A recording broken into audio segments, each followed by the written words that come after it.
శ్రీపాదరాజం శరణం ప్రపద్యే. అధ్యాయం 13. ఆనంద శర్మ వృత్తాంతము. నేను సుబ్బయ్య శ్రేష్ఠి నుండి అనుమతి తీసుకుని కురువపురం దిశగా ప్రయాణము సాగించితిని. రాత్రి సమయమున ఒక గ్రామమును చేరుకొంటిని. మధుకరమునకు ఎవరింటికి పోవలనా అని ఆలోచించుచుంటిని. తన వీధి అరుగు మీద సుఖాసీనుడయ్యి పక్కనున్న వారితో సంభాషణ చేయుచున్న బ్రాహ్మణుని చూచితిని. అతని కన్నులు తేజస్వంతములై ఉండెను. కనుల నిండుగా కరుణారసము చిప్పిలుచుండెను. అతడు నన్ను సాదరంగా లోనికి ఆహ్వానించి భోజనమిడెను. భోజనానంతరము ఇట్లు చెప్పనారంభించెను. నాయన, నన్ను ఆనంద శర్మ అని అందురు. నేను గాయత్రీ మంత్రమును అనుష్ఠించుచుందును. గాయత్రీ మాత కొలదిసేపటికి పూర్వము నా అంతర్నేత్రమునకు గోచరించి దత్తభక్తుడొకడు వచ్చుచున్నాడు, అతనికి కడుపారా భోజనం ఇడుము అని నీకు దత్తప్రభువును దర్శించినంత పుణ్యము లభించును అని చెప్పినది. ఆమె చెప్పిన ప్రకారము జరిగినది. కడుంగడు సంతసం. అంతటా నేను ఇట్లెంటిని, అయ్యా, నేను దత్తభక్తుడిని. దత్తప్రభువుల వారు ప్రస్తుతము భూలోకములో శ్రీపాద శ్రీవల్లభ రూపములతో వ్యవహరించుచున్నారని విని వారి దర్శనార్థము కురువపురమునకు పోవుచుంటిని. నా పేరు శంకరభట్టు, కర్ణాటక బ్రాహ్మణుడను. కణ్వ మహర్షి ఆశ్రమ వివరణ. నా మాటలను విని ఆనంద శర్మ నవ్వుకొనెను. అయ్యా, మా నాయన నాకు ఉపనయనము చేయు సమయమున మా ఇంటికి అవధూత ఒకడు వచ్చెను.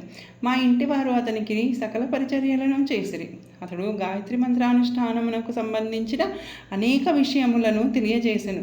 బృహత్శిల కోన బ్రాకెట్లో పెంచల కోనలో గల నృసింహదేవుని దర్శించమని ఆదేశించెను. మా నాయన నన్ను పెంచల కోనకు తీసుకుని పోయెను.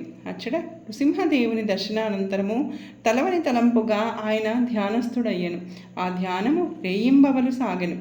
నాకు భయం వేసినది, ఆకలి వేసినది. ఎవరో ఆగంతకుడు నాకు భోజనమిడెను. నన్ను తీసుకొని దుర్గమములైన అడవిదారి వెంట కొండగుహలలోనికి తీసుకొని పోయాను. అంతటా అతడు అంతర్హితుడయ్యను. ఆ గుహలోని ఒకానొక వృద్ధ తపస్విని చూచితిని. అతని కన్నులు ప్రచండ అగ్నిగోళముల వలె ఉండెను. అతడు 101 మంది ఋషులచే సేవింపబడుచుండెను.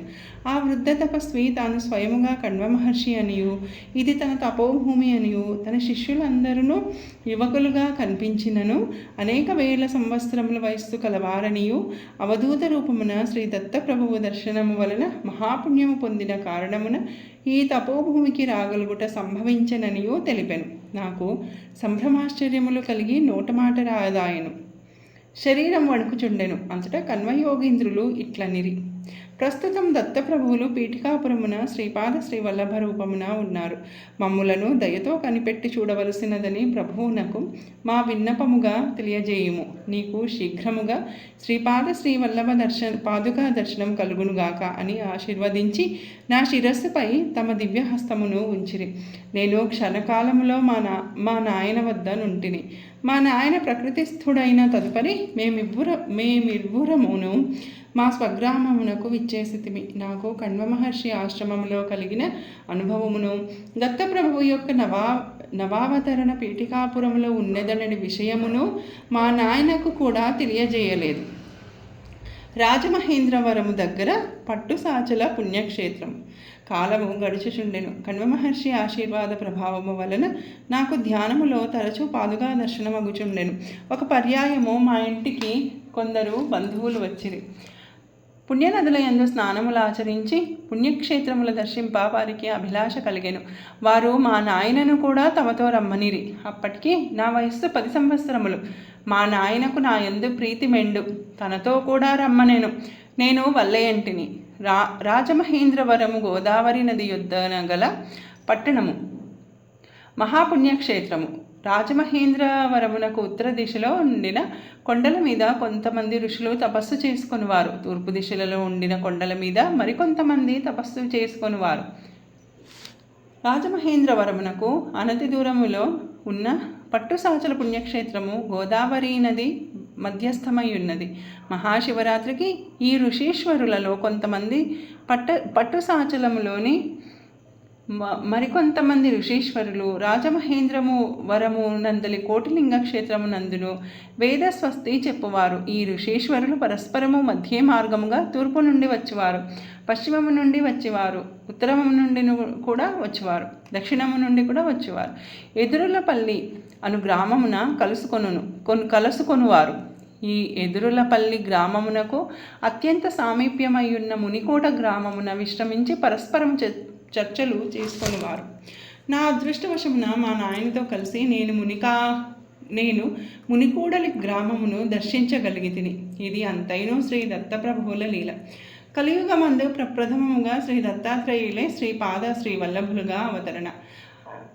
అత్యంత గహనములైన వేదాంత విషయములు, యోగశాస్త్ర రహస్యములు, జ్యోతిష్శాస్త్ర విషయములు చర్చకు వచ్చినవి. ఆ చర్చలలో పాల్గొన్న మహామునులందరూ ముక్తకంఠముతో శ్రీ దత్తప్రభువుల వారు శ్రీపాద శ్రీవల్లభ నామమున పీఠికాపురములో అవతరించి ఉన్నారనియు, కలియుగంలో ఇది సంపూర్ణ ప్రప్రథమ దత్తావతారమనియు, భౌతికముగా వారి దర్శనము పొందుటకు వీలు లేని వారు ధ్యాన ప్రక్రియ వలన తమ తమ హృదయములలోనే దర్శించగలరనియు, ఈ అవతారము అత్యంత శాంతిమయము, కరుణారస పరిపూర్ణము అని తేల్చి చెప్పిరి. అంతటా మా నాయన నన్ను పీఠికాపురమునకు తీసుకొని వెళ్ళినారు. మాతో వచ్చిన పండిత బృందము పాదగయా తీర్థమునందు స్నానం ఆచరించి కుక్కుటేశ్వర దేవాలయమునందలి వివిధ దేవతలను దర్శించి అర్చించి అచ్చట నుండి వేదస్వస్తి చెప్పుచు శ్రీ బాపనార్యుల వారింటికి బయలుదేరిరి. శ్రీ బాపనార్యుల వారు శ్రీ అప్పలరాజు శర్మ గారు తమ పండిత బృందములతో వేదస్వస్తి చెప్పుచు మమ్ములను కలుసుకొనిరి. అది ఎంతైనో మనోహరమైన దృశ్యము. అటువంటి దివ్య భవ్య దృశ్యములను చూచుట కూడా పూర్వజన్మములలోని సుకృత విశేషమున గాని పొందలేని విషయము. శ్రీపాదుల వారి దివ్యమంగళ స్వరూప వర్ణన. మాకు అందరకును శ్రీ బాపనార్యుల ఇంట విందు భోజనములు ఏర్పాటు చేయబడినవి. శ్రీపాద శ్రీవల్లభుల వారి వయస్సు 5 సంవత్సరములు మించలేదు. పాలుగారు పసివయస్సునందు ఆ దివ్య శిశువు అత్యంత తేజోవంతుడు, వర్చస్వి, బహురూపసి, అజానుబాహుడు, నేత్రద్వయము నుండి అనంతమైన ప్రేమ, కరుణ మహాప్రవాహముగా బయల్వెడుచుండెను. నేను వారి శ్రీపాదములను స్పృశించగా వారు తమ అభయహస్తమును నా తలపై నుంచిరి. జన్మ జన్మాంతరములందునను నా అనుగ్రహము నీపై ఉండును. కడపటి జన్మమునందు వెంకయ్య నామమున అవధూతవై నిరతాగ్నిహోత్రివై అకాలము సంభవించినప్పుడు వర్షములను కురిపింప సమర్థుడవై సాంసారిక జనుల ఈతి బాధలను తీర్ప సమర్థుడవై వెలుగొంతువుగాక అని ఆశీర్వదించిరి. అంతటా నేను ఇట్లాంటిని శ్రీపాదుల వారి లీలలు ఆలకించుకొలదిని చిత్ర విచిత్రములుగానున్నవి. గాయత్రీ మంత్ర సాధనలలోని రహస్యములను ఎరిగింప ప్రార్థన. శ్రీపాదులచే గాయత్రీ మంత్ర సర్వాక్షర మహిమ వర్ణన. ఆనంద శర్మ ఇట్లు నుడివెను. గాయత్రీ శక్తి విశ్వవ్యాప్త శక్తి.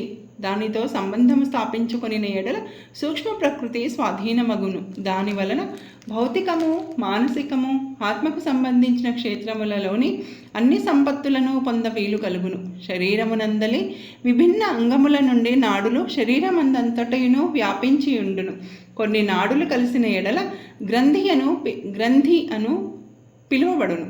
జపయోగమునందు నిష్ఠులైన వారు ఆయా మంత్రములను ఉచ్చరించుట వలన ఆయా గ్రంథులను జాగృతం చేయుదురు. ఆయా గ్రంథులయందు నిబిడీకృతమైన శక్తులు వ్యక్తీకరించబడుచుందును. ఓంకారం ఉచ్చరించినప్పుడు శిరస్సు పైన ఉన్న 6 అంగుళముల ప్రాంతమునందు శక్తి జాగృతమగును. భూహ్ అను దానిని ఉచ్చరించినప్పుడు కుడి కన్నునకు పైన 4 అంగుళముల నున్న ప్రాంతము జాగృతమగును. భువహ అను దానిని ఉచ్చరించినప్పుడు మానవుని త్రినేత్రము పైన ఉన్న 3 అంగుళముల ప్రాంతము జాగృతమగుచున్నవి. స్వహ అను దానిని ఉచ్చరించినప్పుడు ఎడమ కన్నునకు పైన 4 అంగుళములనున్న ప్రాంతము జాగృతమగును.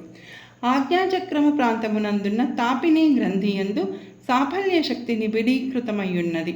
దీనికి తత్ అను దానిని ఉచ్చరించవలెను. ఎడమ కన్ను ఉన్న ప్రాంతమున సఫలత అను గ్రంథి యందు పరాక్రమమును శక్తి నిబిడీకృతమై ఉన్నది. దీని కొరకు స అను దానిని ఉచ్చరింపవలెను. కుడి కన్ను యందు విశ్వ అను గ్రంథి కలదు. దీనిలో పాలన అను శక్తి ఉన్నది. దీనిని జాగృతం చేయుటకు వి అను దానిని ఉచ్చరించవలెను. ఎడమ చెవ యందు తుష్టి అను గ్రంథి కలదు. దీనిలో మంగళకరము అను శక్తి నిబిడీకృతమై ఉన్నది. తుహు అని అక్షరము ఉచ్చరించుట వలన ఇది జాగృతమగును. కుడి చెవియందు వరద అను పేరు గల గ్రంథి కలదు. దీనిలో యోగము అని శక్తి నిబిడీకృతమై ఉన్నది. దీని సిద్ధి కొరకు వా అను దానిని ఉచ్చరించవలను. నాసికా మూలమునందు రేవతి అని గ్రంథి కలదు. దీనిలో ప్రేమ అను శక్తి నిబిడీకృతమై ఉన్నది. దీని సిద్ధి కొరకు రే అను దానిని ఉచ్చరించవలను. పై పెదవి యందు సూక్ష్మ గ్రంథి కలదు. దీనిలో ఘన అను సంజ్ఞగల శక్తి నిబిడీకృతమై ఉన్నది.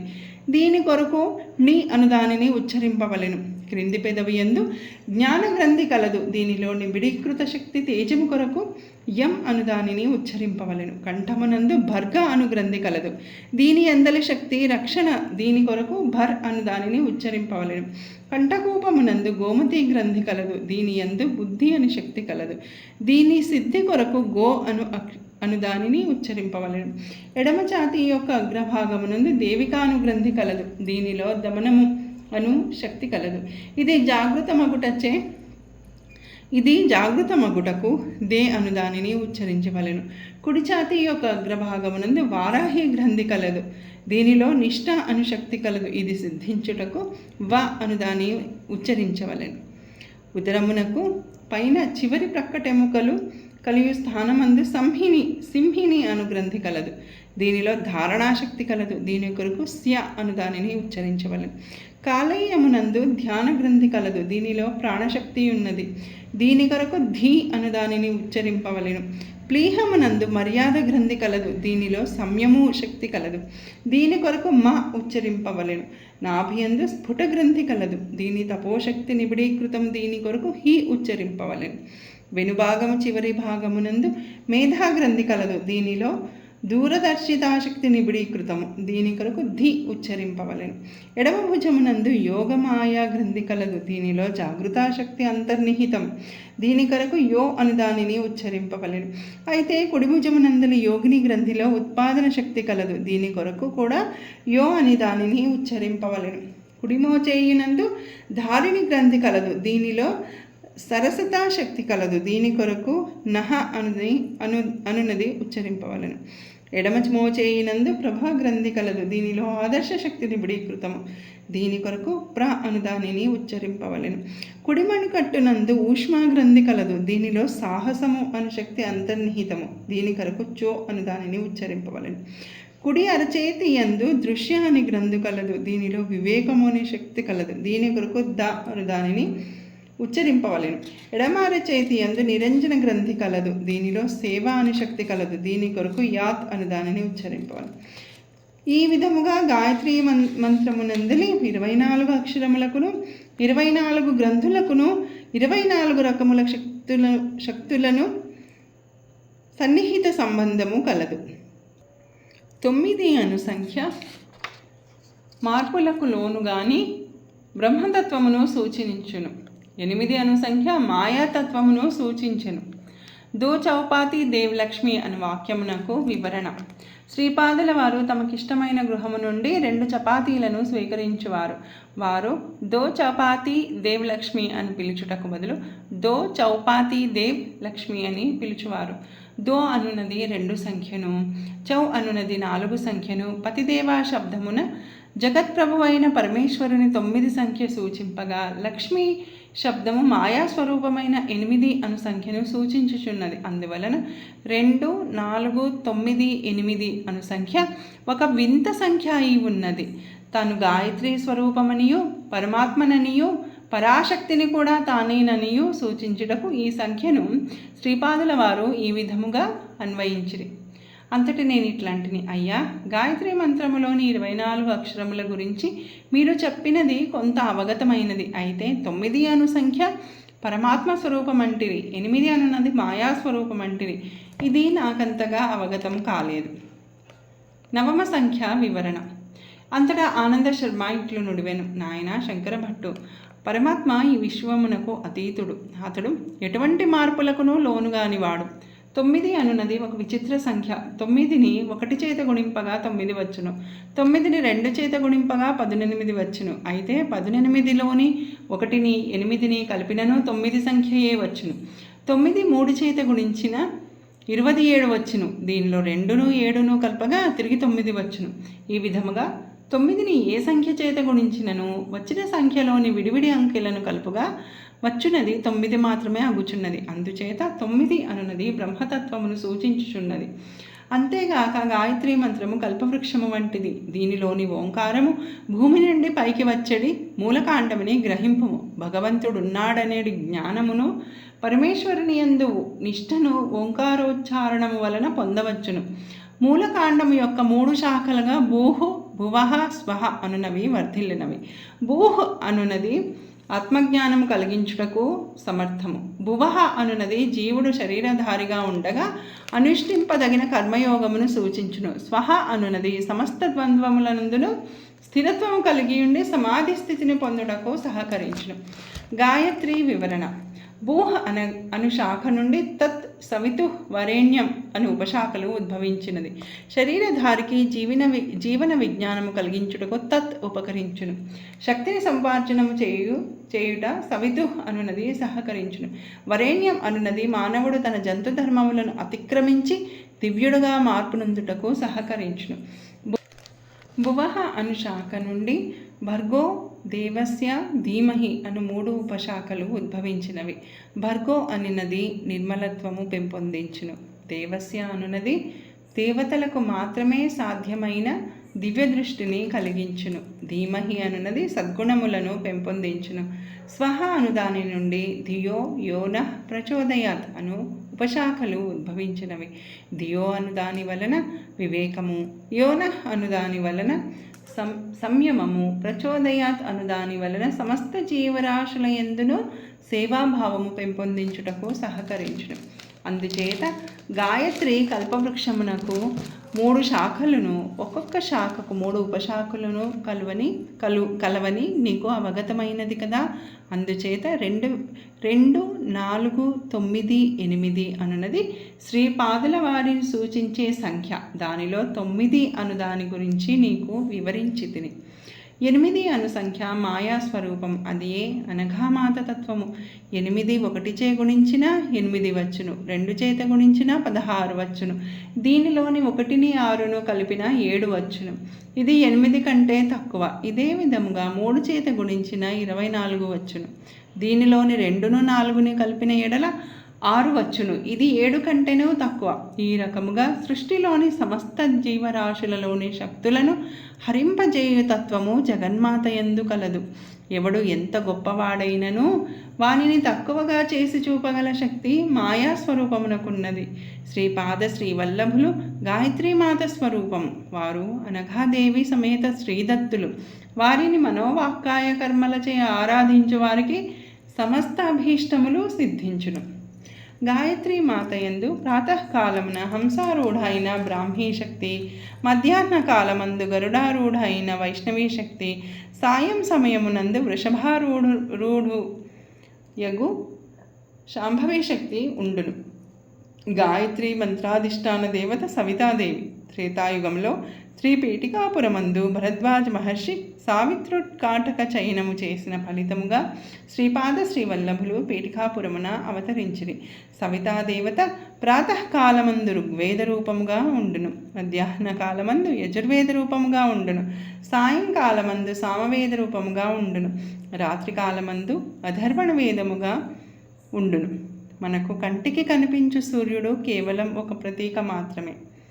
యోగులు మహోన్నత స్థితిని పొందినప్పుడు త్రికోణాకారమైన మహాజాజ్వలమానముగా ప్రకాశించు బ్రహ్మయోనిని దర్శింపగలరు. దీని నుండియే కోటాను కోట్ల బ్రహ్మాండములు ప్రతిక్షణము ఉద్భవించుచుండును. ప్రతిక్షణము అందును సంరక్షింపబడుచుండును. ప్రతిక్షణమందును విధ్వంసము కావించబడుచుండును. ఈ విధంగా ప్రతిక్షణమందును సృష్టి స్థితి లయకారములు కావింపబడుచుండును. అసంఖ్యాకమైన ఈ ఖగోళములన్నింటినీ సృష్టి స్థితి లయములు గావించు సవితాశక్తికే సావిత్రి అని పేరు. అయితే గాయత్రియు సావిత్రియు అభిన్న స్వరూపములు. శవములను కాల్చుటకు ఉపయోగించు అగ్నికి లోహిత అని పిలిచెదరు. భోజన పదార్థములను తయారు చేసుకొనుటకు ఉపయోగించు అగ్నిని రోహిత అని పిలిచెదరు. అదే విధముగా పరాస్థాయిలో గాయత్రిగా, అపరాస్థాయిలో సావిత్రిగా ఒకే మహాశక్తి వ్యవహరించుచున్నది.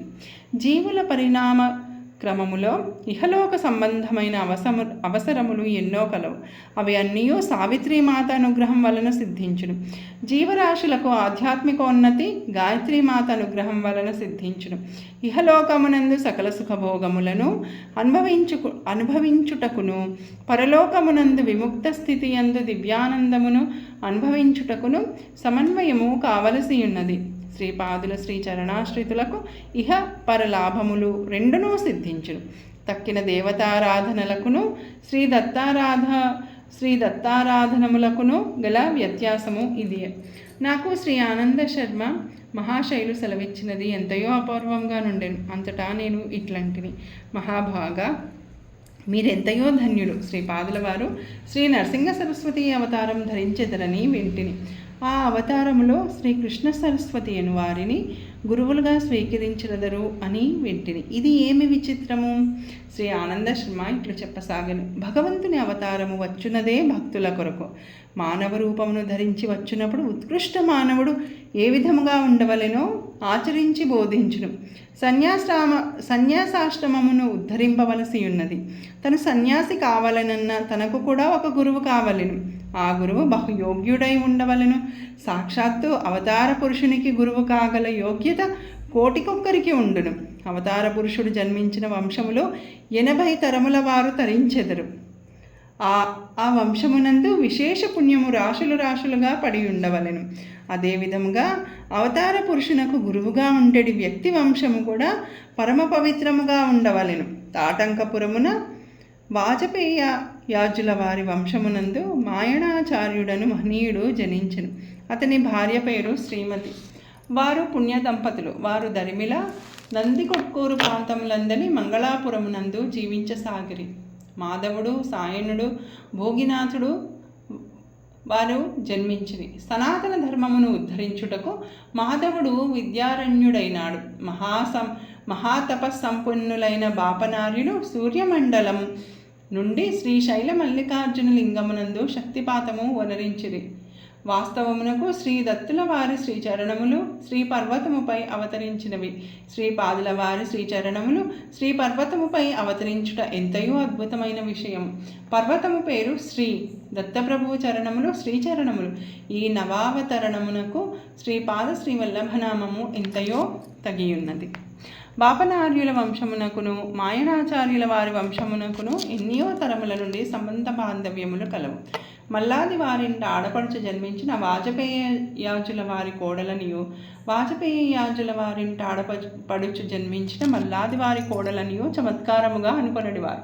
అయితే బాపనార్యులు తమ కుమార్తె సకల సౌభాగ్యవతి సుమతి మహారాణిని వాజపేయ యాజుల వారింటి కోడలిగా చేయలేదు.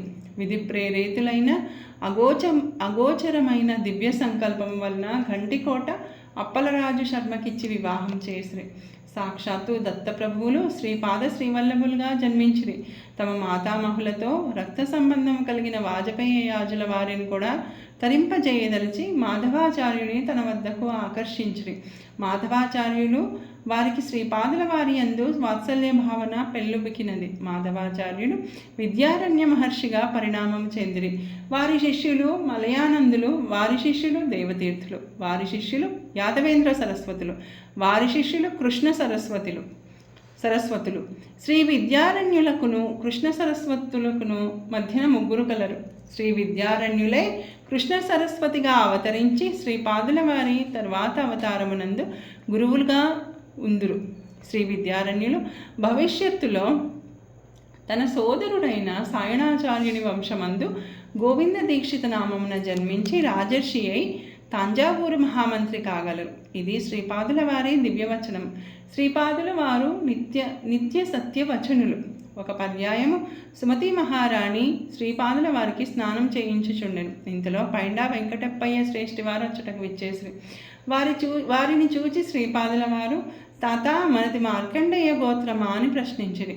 వారు బదిలివ్వక శ్రీపాదుల వారి ముద్దుగొల్పు మాటలను శ్లేషార్థమునకు నవ్వుకొనిరి. వాస్తవమునకు శ్రీపాదుల వారు భరద్వాజ గోత్రీకులు. పైండావారిది మార్కండేయ గోత్రం.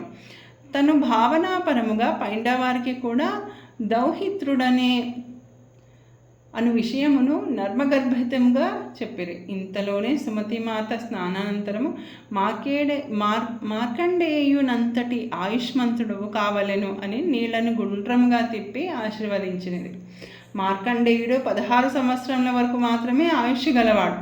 శివానుగ్రహమున చిరంజీవి అయినాడు. తను 16 వర్షముల పర్యంతము మాత్రమే తల్లిదండ్రుల వద్ద ఉండేదనని నర్మగర్భితంగా సూచించెను.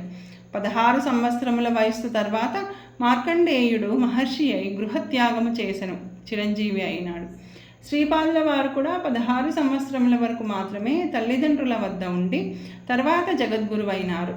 తాను తన శరీరమును గుప్తమనరించెదననియో తన ఈ శరీరమునకు చిరంజీవిత్వముండుననియో ఇప్పుడు మనం చూచు శ్రీపాద శ్రీవల్లభ రూపం ఏదైతే ఉన్నదో అదే స్వరూపములో అత్రి అనసూయలకు కుమారుడుగా గతములో అవతరించి తిని అనియు పదే పదే చెప్పి ఉన్నారు. శ్రీపాదుల వారి వివిధ రూపములు. శ్రీపాదుల వారు తమ యోగశక్తిని బహిర్ముఖం గావించి స్త్రీరూపముగా ఉన్న తమ యోగశక్తితో సహా దర్శనము ఇచ్చేడివారు. ఇది ఎంతయో అపూర్వమైన విషయం. కుండలిని శక్తిని ఈ విధముగా స్త్రీరూపముగా బహిర్ముఖమునర్చుట కేవలము శ్రీ దత్తప్రభువులకే చెల్లును. 16 సంవత్సరముల వయస్సులో నుండి ఆ నవయవ్వన దంపతి రూపమును బాపనార్యులను, రాజమాంబయు, జననీ జనకులను, నరసింహవర్మ దంపతులను, వెంకటెప్పయ్య శ్రేష్ఠి దంపతులను మరికొంతమంది దర్శించిరి. వారిరువురికి వివాహం చేయి సంకల్పించిన తల్లిదండ్రులకు కేవలము నిరాశ మాత్రమే ఎదురయ్యను. తాము భవిష్యత్తులో దివ్య దంపతి రూపమున దర్శనమీయ సంకల్పించిరి అనుటకు ప్రప్రథమమున వారు అవధూత రూపమున సుమతీమాతకు దర్శనమిచ్చినప్పుడే సూచించిరి. అవధూత సుమతీమాతతో ఇట్లనిరి: అమ్మా, నీ కుమారుడు 16 సంవత్సరముల వరకు మీ వద్ద ఉండును. వానికి వివాహము చేయ సంకల్పించిన వినడు, సరికదా గృహత్యాగము చేసి వెడలిపోవును. అందుచేత అతని మనోభీష్టమును అనుసరించి నడుచుకొనవలసినది అని చెప్పాను. శ్రీ అనఘాదత్తులు ఆది దంపతులు. వారికి చావు పుట్టుకలు లేవు. వారు సదా లీలా విహారులు. వారు శ్రీపాద శ్రీవల్లభ రూపమునను, శ్రీ నరసింహ సరస్వతి రూపమునను, స్వామి సమర్థుల రూపమునను అర్ధనారీశ్వరులై ఉందురు. మండలకాల అర్చన మరియు శ్రీపాద శ్రీవల్లభ చరితామృత పారాయణ వల్ల కలుగు ఫలములు. ఇది దైవరహస్యం. శ్రీపాదుల వారు గణేష చతుర్థిన అవతరించుటలో ఒక గొప్ప విశేషమున్నది. లాభుడనువాడు శ్రీ గణేశుని పుత్రుడు.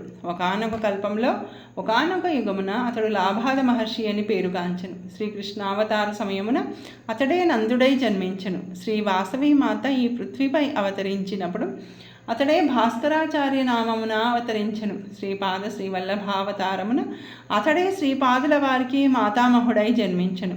తన భక్తుల యొక్క సమస్త విఘ్నములను పోగొట్టదలచి తమ చైతన్యములో విఘ్నేశతత్వమును స్థిరముగా నిలుపుకొని శ్రీపాదులు అవతరించిరి. వారు చిత్తా నక్షత్రమునందు అవతరించిరి. దీనికి 27వ నక్షత్రమైన హస్తా నక్షత్రమునందు కుర్వపురమున అదృశ్యులైరి. జాతక ప్రకారము 27 నక్షత్రములందును సంచరించు 9 గ్రహముల వలన కలుగు అనిష్ట ఫలములు తొలగిపోవుటకు శ్రీపాదుల భక్తులు మండల దీక్షను వహించవలెను. ఒక మండలము శ్రద్ధాభక్తులతో శ్రీపాదుల వారిని అర్చించిన లేదా వారి దివ్య చరిత్రను పారాయణ చేసినను సర్వాభీష్టములు సిద్ధించును. మనోబుద్ధి చిత్తారహంకారములు ఒక్కొక్కటి దశ దిశలలో తమ స్పందనలను ప్రకంపనలను వెలువరించుచుండును. అనగా వాటి ప్రకంపనలు విడివిడిగా 40 దిశలలో వెలువడుచుండును. ఆ 40 దిశలలోని ప్రకంపనలను అరికట్టి శ్రీపాదుల వారి వైపు మళ్లించిన శ్రీపాద శ్రీవల్లభ చైతన్యమున అవి చేరును. అచ్చట అవి తగిరీతిన సంస్కరింపబడి యోగ్యమైన స్పందనలుగా మార్పు నొంది తిరిగి సాధకుని చేరును. అంతటా సాధకుని ధర్మబద్ధమైన అన్ని కోరికలను సిద్ధించును. నాయన శంకర భట్టు, నీవు శ్రీపాదుల వారి చరితమును లిఖింపగలవని అంతర్దృష్టితో తెలుసుకొంటిని. లోకములో వ్యవహారములోనున్న పారాయణ గ్రంథములలో రచయిత యొక్క వంశావళి కేవలం మొక్కుబడిగా చేయు వివిధ స్తోత్రములు వగైరా ఉండును. నీవు వ్రాయి ప్రభుచరిత్రమున నీ వంశావళి వర్ణనము అనవసరము. ప్రభువులను ధ్యానించి నీ అంతర్నేత్రములో శ్రీపాదుల వారిని నిలుపుకొని అందరికీ సులభంగా అర్థమగు రీతిలో రచింపుము. అప్పుడు శ్రీపాదుల వారి చైతన్యము నీ లేఖిని నుండి ఏది వెలువరించినా దానిని మాత్రమే సత్యం చేయగలదు. ఆ రకమైన స్ఫూర్తితో వ్రాయబడు గ్రంథములకు కానీ ఉచ్చరింపబడు మంత్రములకు కానీ ఛందోబద్ధత ఉండవలసిన అవసరం లేదు. కొంతమంది మహాభక్తులు తమకు దైవ సాక్షాత్కారమైనప్పుడు వారి వారి స్థానిక భాషలో వ్యావహారికములలోని పదములను స్తోత్రములు చేసిరి. వారు సాధారణ వ్యాకరణ నిబంధనలను కూడా అతిక్రమించిరి. అయినను ఆ స్తోత్రములను ఆ విధముగానే పఠింపవలెను, ఛందోబద్ధముగా ఉండవలెను కదా అని మార్పు చేసినచో అనుకున్న ఫలము లభింపదు. దత్తుని యొక్క ఏ పదజాలములో భగవానుడు సంతుష్టుడై వరములిచ్చెనో ఆ పదములలో భగవానుని అనుగ్రహ శక్తి ఉండును. ఆయా పదములలో కూడిన స్తోత్రములను మనస్సు పఠించినప్పుడు మన చైతన్యము తొందరగా భగవత్ చైతన్యమునకు సామీప్యములో ఉండును. భగవానుడు భావప్రియుడు కానీ బాహ్యప్రియుడు కాదు. భావన అనునది శాశ్వతమైన శక్తి. ఈ విషయమును గమనింపుము అని నుడివెను. అంతటా నేను ఇట్లాంటిని, అయ్యా, భోజనానంతరము సద్గురుని గూర్చిన గోష్ఠి ఎంతయో ముదావహం. ఇంకనూ శ్రీపాదుల వారి అవతార విశేషములను తెలియజేసి నన్ను కృతార్థుని చేయ ప్రార్థన. ఆనంద శర్మ ఇట్లు పలికెను. శ్రీపాదుల వారు మల్లాది వారికిని, పైండా వారికిని, వత్సవాయి వారికిని కూడా చాలా సన్నిహితమైన భాష చేత వెల్లడి చేయుటకు వీలు కాని రుణానుబంధం కలవారు. ఆ 3 కుటుంబముల వారికిని పుణ్యబలం ఎంతో ఉన్నది. అందువలన ఆ 3 కుటుంబముల నుండి తన తండ్రికి వారిచ్చు ద్రవ్యమును కానీ వస్తువులను కానీ స్వీకరించకపోవట అనర్థహేతువని శ్రీపాదులు అభిప్రాయపడిరి. శ్రీపాదుని అభీష్టం మేరకు పండగ పబ్బములందే కాక ఇతర సమయములందు కూడా అప్పల రాజశర్మ దంపతులు తమ సంతానంతో సహా మల్లాది వారింటికిని, పైండా వారింటికిని, వత్సవాయి వారింటికిని యథేచ్ఛగా పోయేవారు. పైండవారు ఒకానొక పండగ రోజున అప్పలరాజు శర్మ దంపతులను తమ ఇంటికి ఆహ్వానించిరి. శ్రీపాదుల వారిని తమ ఒడిలో కూర్చోబెట్టుకుని తూగుటుయ్యాలలో శ్రీ వెంకటప్పయ్య శ్రేష్ఠి గారు ఊగుచుండిరి. ఆ రోజున శ్రేష్ఠి ఎంతయో గంభీరంగా ఉండిరి. దానికి కారణమున్నది. పీఠికాపురంలో ఒక ప్రసిద్ధుడైన జ్యోతిష్యుడు ఉండేవాడు. అతడు ఓటర్ దేశమునకు పోయి జ్యోతిష్యమును అభ్యసించెను. అతడు చెప్పిన జ్యోతిష్యము పొల్లు అయిన దాఖలాలు లేవు. అతడు ఫలానా రోజున ఇన్ని విఘడియలకు హృదయ సంబంధ రోగముచే శ్రేష్ఠి పంచత్వమునందునని చెప్పెను. కొన్ని ఔషధ మొక్కలకు, గ్రహములకు, నక్షత్రములకు, కొన్ని పవిత్ర వృక్షములకు, యోగ ప్రక్రియలకు సన్నిహిత సంబంధం కలిదనియో, తానొక ఔషధ రాజమును తాయెత్తును ఇచ్చుదననియో, దానివలన అపమృత్యు దోషం హరించుననియో అప్పలరాజు శర్మను వదిలి తనను తమ కులపురోహితునిగా చేసుకొనవలసిన అనియో చెప్పాను. ఈ విధానమును శ్రేష్ఠి నిరాకరించను. నా జోసం తప్పిన ఎడల నేను శిరోముండనం చేయించుకొని గార్ధభముపై ఊరేగెదనని ఆ పండితుడు ప్రతిజ్ఞ చేసెను. విషయము అప్పలరాజు శర్మకును బాపనార్యులకును నివేదింపబడెను. బాపనార్యులు జటిలమైన గణితం చేసి దైవిక శక్తి పనిచేసి అపమృత్యువు పరిహరింపబడునని సూచించను. అప్పలరాజు శర్మ కాలాగ్ని శమనుని పూజించి తీర్థప్రసాదముగా ఇచ్చెను. సుమతీమాత పైండా వారింట్లో అభ్యంగ స్నానమునరించి ఆడుబిడ్డ హోదాలో పట్టుపుట్టములను ధరించి పైండా వారిచ్చిన నగలను ధరించి ప్రసన్నవదనయ్యి తన చిన్న నాయనగా భావించి శ్రేష్ఠి వద్దకు వచ్చెను. ఇంతలో శ్రేష్ఠికి హృదయమునంద బాధ కలిగి అమ్మా అని పిలిచెను. దగ్గరేనే ఉన్న సుమతీమాత నాయన నన్ను పిలిచితివా అని పరుగున వచ్చి దివ్యమంగళ స్వరూపమైన శ్రీహస్తముతో శ్రేష్ఠి హృదయమును స్పృశించెను. శ్రేష్ఠి ఒడిలో ఉన్న శ్రీపాదుల వారు పో అని గట్టిగా అరిచిరి. శ్రేష్ఠి ఇంట ఒక ఆబోతు ఉండెను. అది వెంటనే గిలగిలా తన్నుకొని కొన్ని క్షణములలో అసువులు బాసెను. శ్రేష్ఠి రక్షింపబడెను. ఈ విషయము జ్యోతిష్యునకు తెలిసెను. అతడు వెంటనే శ్రేష్ఠి ఇంటికి పరుగున వచ్చెను. త్రుటిలో తన అమోఘ జోష్యము తప్పిపోయినందులకు అతడు లోలోన ఎంతో దుఃఖించెను. జ్యోతిష్యునితో శ్రీపాదులు ఇట్లనిరి. నీవు జ్యోతిష్యుడవే, చాలా గొప్ప పరిశ్రమ చేసిన వాడవే, కాదనను. జ్యోతులన్నింటికీ జ్యోతినైన నేనుండగా శ్రేష్ఠికి మృత్యుభయమేలా? నీవు శిరోమండనం చేయించుకొని గార్ధబొమ్మపై ఊరేగనక్కరలేదు. నీవు పశ్చాత్తప్తుడైవైనా చాలును. నీ తండ్రి తను జీవించి ఉండగా శ్రేష్ఠి వద్ద అప్పు తీసుకొనెను. ఆ అప్పును తీర్చివే స్థితినని అబద్ధమాడెను. ఆ అబద్ధము కూడా గాయత్రి సాక్షిగా ఆడెను. దాని ఫలితముగా శ్రేష్ఠి ఇంట ఆబోతుగా జన్మించెను. శ్రేష్ఠి ధర్మాత్ముడు గనక ఆ ఆబోతునకు సమృద్ధిగా మేత పెట్టుచుండెను. హీన జన్మనందిన నీ తండ్రికి ఉత్తమ జన్మను ప్రసాదించి తిని అపమృత్యువాత పడనున్న శ్రేష్ఠి యొక్క కర్మఫలమును ఆ ఆబోతునకు బదలాయించి తిని. నీవు ఈ ఆబోతునకు దహన సంస్కారములో నరించి అన్నదానము చేయుము. నీ తండ్రికున్న కర్మఫలం నశించును, ఉత్తమ గతి కలుగును. శ్రీపాదుల వారి ఈ వచనముల ప్రకారమే ఆ జ్యోతిష్యుడు నడుచుకొనెను.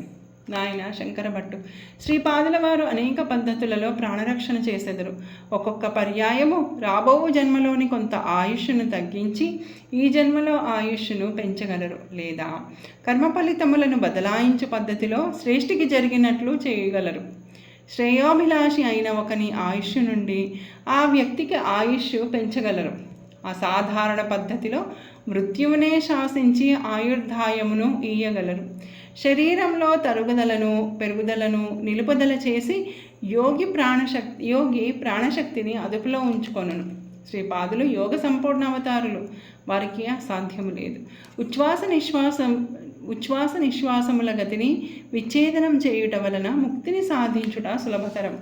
క్రియాయోగి తన ప్రాణశక్తిని ఆజ్ఞ, విశుద్ధి, అనాహత, మణిపూర, స్వాధిష్టాన, మూలాధార చక్రములను చుట్టి పైనుంచి కిందికి, క్రింది నుంచి పైకి పరిభ్రమించున్నట్లు చేస్తాడు.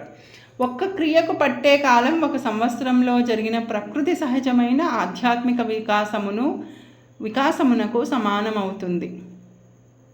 నాయన, అహోరాత్రములలోనూ 3వ వంతు సమయంలో 1000 క్రియలు జరిగే కేవలం 3 సంవత్సరముల కాలంలో సహజ ప్రకృతి ద్వారా 10 లక్షల సంవత్సరములలో వచ్చే పరిణామం వస్తుంది.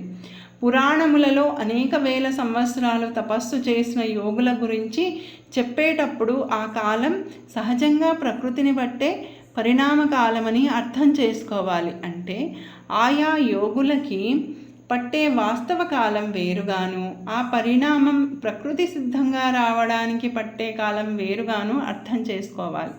బ్రహ్మదేవుడు ప్రతి జీవికి ఆయుర్దాయాన్ని ఇచ్చి శ్వాస ప్రశ్వాసలను నిర్ధారిస్తాడు.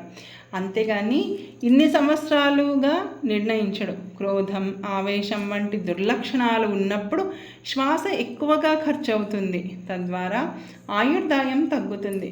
మనశ్చాంచల్యం కలిగిన కోతి చాలా ఎక్కువ శ్వాసలు తీసుకుంటుంది. 300 సంవత్సరాలు జీవించగలిగే తాబేలు కోతి తీసుకునే శ్వాసలలో 8వ వంతు మాత్రమే ఒక నిర్దిష్ట కాలంలో తీసుకుంటుంది. ఆనంద శర్మ సద్గోష్ఠి వలన నేనెంతో జ్ఞానవంతుడను అయినాను. ఉదయాన్నే కాల్యాన్ని తీర్చుకొని ఆనంద శర్మ అనుజ్ఞ తీసుకొని శ్రీపాద శ్రీవల్లభుల దర్శనార్థం పూర్వపురం వైపుకు బయలుదేరాను. శ్రీపాద శ్రీవల్లభుల వారికి జయం జయం. శ్రీపాదరాజం శరణం ప్రపత్తి.